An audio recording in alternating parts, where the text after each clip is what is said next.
दोस्तों, आप सभी का स्वागत है अक्षय वशिष्ठ चैनल पर। इस चैनल पर मैं आपको वो सारे पैरानॉर्मल इंसिडेंट्स और हॉरर एक्टिविटीज़ के बारे में बताता हूँ जो हमारे फॉलोअर और हमारे सब्सक्राइबर हमें शेयर करते हैं इंस्टाग्राम और जीमेल के थ्रू। अगर आपके साथ भी ऐसा कोई इंसिडेंट हुआ हो तो आप हमें शेयर कर सकते हैं। मैं अक्षय वशिष्ठ अपनी आवाज़ में आपके उसे सामने लेके आऊँगा। अभी तक इंस्टाग्राम को जो आपने प्यार दिया है, 1,77,000 फॉलोअर्स हमसे कनेक्ट हुए हैं और यूट्यूब अब हमारा ग्रो होना स्टार्ट हो गया है, उसके लिए आपका तहे दिल से शुक्रिया। आज की जो कहानी है वो सतीश ने बताई है। सतीश जो कि 2018 में राजस्थान से दिल्ली मूव करता है और ड्राइविंग उसका पेशा था। चलिए कहानी की ओर बढ़ते हैं। दोस्तों, आज की जो कहानी है मैं कुछ इस किरदार के हिसाब से बताऊंगा कि आपको लगेगा शायद सतीश अपनी कहानी बता रहा है। मैं सतीश 2018 में राजस्थान के एक छोटे से ज़िले से दिल्ली आया इस उम्मीद में कि मुझे यहाँ पर बहुत काम और बहुत नाम मिलेगा। वैसे तो ड्राइविंग एक बहुत अच्छी स्किल्स है, इससे बहुत ज़्यादा पैसा कमाया जा सकता है, लेकिन मेरे फैमिली मेम्बर्स चाहते थे कि मैं कुछ अच्छा करूं। उनकी नज़रों में शायद ड्राइविंग इतनी अच्छी स्किल नहीं थी, बट मुझे ड्राइविंग बहुत अच्छी लगती थी क्योंकि मुझे रात को घूमना बहुत ज़्यादा पसंद था। दिल्ली जैसा एरिया मुझे शुरू से ही बहुत अच्छा लगता था क्योंकि राजस्थान जिस गाँव से मैं बिलोंग करता हूँ वहाँ पर रात होते ही लोग अपनी कुंडी दरवाजे बंद कर लिया करते थे। मेरा सपना था दिल्ली मुंबई जैसी जगह पर आकर कैब चलाना या फिर ड्राइविंग करना। जब मैं दिल्ली आया तो मैंने एक कंपनी ज्वाइन की जिसका नाम था ओला।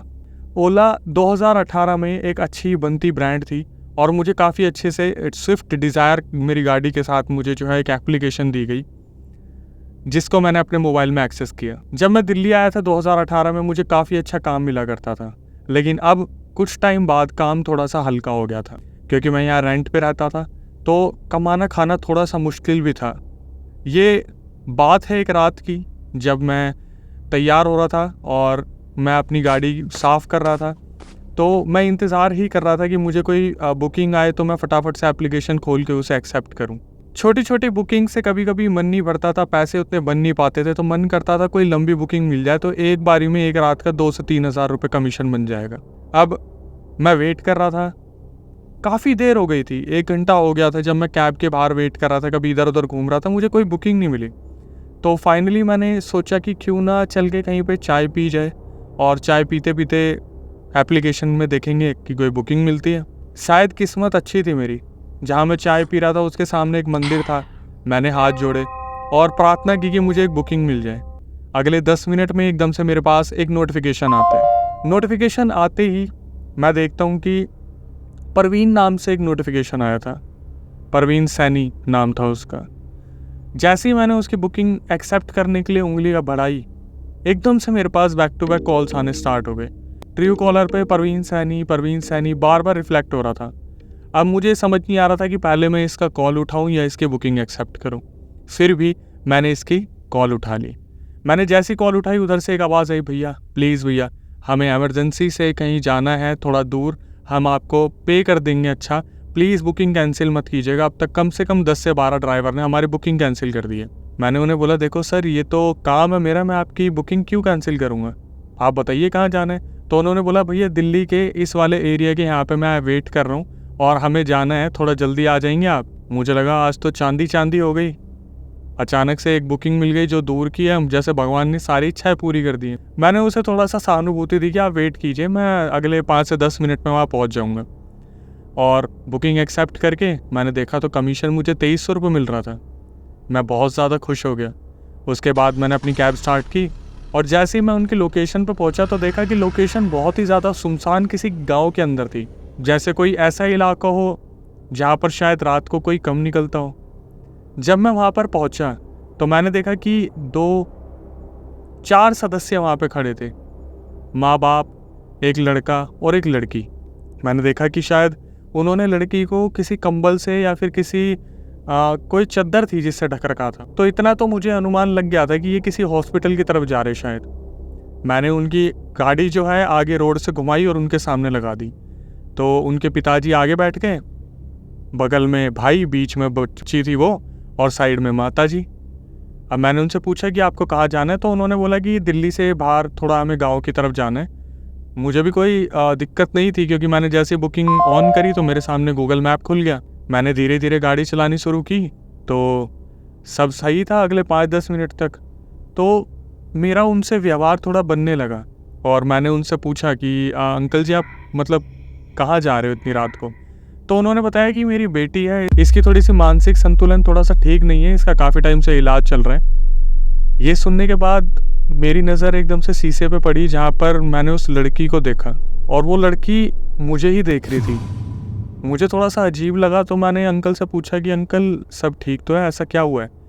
उन्होंने बोला बेटा कुछ नहीं, बस ऐसे ही हम परेशान हैं पिछले काफ़ी टाइम से, बार बार इनका इलाज करा रहे हैं बट कुछ सफलता मिल नहीं रही। तो ये सुनने के बाद मुझे लगा कि ऐसी कौन सी बीमारी होगी जिसकी सफलता नहीं मिल रही, क्योंकि लड़की जब आ रही थी तो उसकी चाल थोड़ी अजीब सी थी। मैंने और जानने की कोशिश करी लेकिन मुझे लगा यार ज़्यादा पर्सनल हो जाएगा शायद। उसके बाद मैंने उस टॉपिक को इग्नोर कर दिया। जब मैं शीशे की तरफ देख रहा था तो वो लड़की मुझे देख रही थी और धीरे धीरे अचानक से जैसे उसकी अजीब अजीब सी गतिविधियाँ स्टार्ट हो गई। वो अपने आप से ही बात करने लगी, अजीब तरीके से कुछ आवाज़ें आने लगी और मैं इस चीज़ को देखकर थोड़ा सा सहम सा गया। और जब मैं लड़की को शीशे में देख ही रहा था, थोड़ी देर में उसने मुझे देख के बोला कि गाड़ी रोक दे। और मैं बहुत ज़्यादा डर गया। मैंने एकदम से गाड़ी को रोक दिया और अंकल जो साइड में बैठे थे उनसे पूछा कि अंकल ये क्या है, ये सब कुछ मैं समझ नहीं पा रहा हूँ। तो उन्होंने बोला कि बेटा कुछ दिक्कतें हैं, हम तुम्हें बाद में बता देंगे, अभी तुम गाड़ी चलाओ। मैंने जैसी गाड़ी चलाई तो उनकी जो मम्मी बैठी थी साइड में वो बोली कि वो ये दोबारा आ गया। तो अचानक से उसके पापा बोले हाँ मुझे भी पता है अब ये आ गए। और ये सुनने के बाद मेरे तो जैसे रोंगटे खड़े हो गए थे और मेरी आंखों में से आंसू आने वाले थे कि इस गाड़ी में अब होने क्या वाला है, क्योंकि वो लड़की अजीब अजीब तरीके से बात कर रही है, मम्मी पापा बोल रहे वो आ गया। अचानक से उस लड़की ने मेरे कंधे पे हाथ रखा और एकदम से बोली कि गाड़ी यहीं रोक। मैं बहुत ज़्यादा डर गया था। मैंने अचानक से गाड़ी वहाँ पे रोक दी और वो लड़की ने अपने भाई को बोला कि मुझे उल्टी आ रही है। उसके भाई ने उसका हाथ पकड़ा और जैसी गाड़ी के थोड़ा सा बाहर निकाला, वो लड़की भागने लगी। तो उसके पिताजी और उसके भाई उसके पीछे भागे और उसे पकड़ के गाड़ी के पास लेके आए। अब उन्होंने उस गाड़ी में उसे बैठाया तो वो लड़की मुझे घूर घूर के देखने लगी। उसके पिताजी ने मुझे बोला कि तुम गाड़ी मत रोको, तुम चलाओ। और ये सोच के मैं काफ़ी डर रहा था कि यहाँ पे हो क्या रहा है। मैंने बोला अंकल आप मुझे सच सच क्यों नहीं बताते हो कि क्या दिक्कत है? तो उन्होंने मुझे बताया कि बेटा हमारी लड़की को एक जिन परेशान करता है, वो बहुत ज़्यादा परेशान कर रहे हैं उसे पिछले 8-9 महीने से, और हम अलग अलग जगह पे इलाज करा रहे हैं लेकिन हमें कोई सोल्यूशन नहीं मिल रहा है। उसका भाई तो जैसे रोने ही वाला था, उसकी मम्मी उसे कैसे न कैसे जकड़ के बैठी हुई थी कि अब की बार ये भागे ना।